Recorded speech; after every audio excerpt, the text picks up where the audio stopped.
মানুষ প্রয়োজন মেটাতে যতটা প্রশংসা করে, প্রয়োজন শেষ হলে তার থেকেও বেশি বদনাম করে। ফুলকপি আর শিম চিংড়ি দিয়ে একটা রেসিপি করতেছি।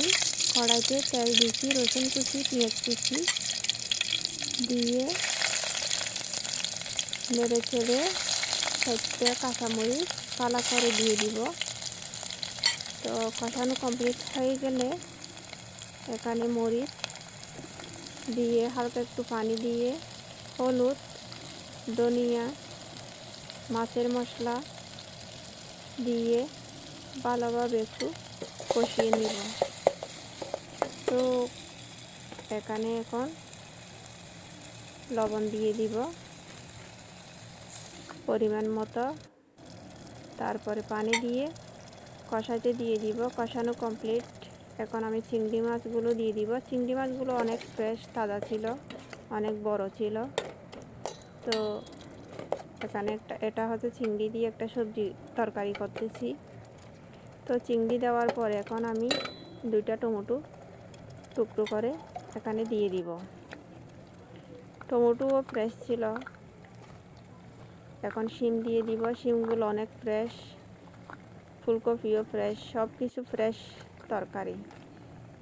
তো ফুলকপি শিম দিয়ে এখানে এখন পানি দিয়ে দিব পরিমাণ মতো, দিয়ে আর একটু নাড়াচাড়া করে আমি 20 মিনিটের জন্য সিদ্ধ করে নিয়ে নিব।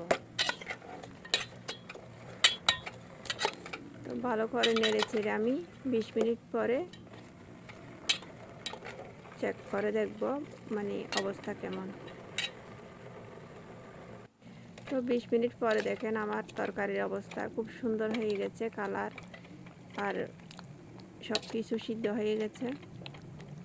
তো এখন এখানে আমি লবণটা একটু চেক করব।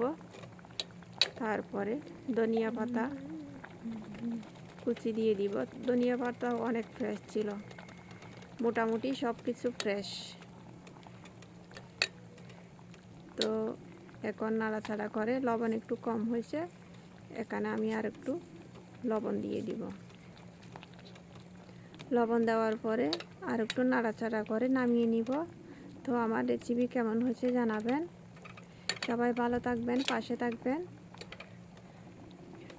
তো এটা হচ্ছে ফুলকপি শিম চিংড়ি দিয়ে একটা সবজির তরকারি। দেখেন মাশাআল্লাহ খুব সুন্দর হয়েছে,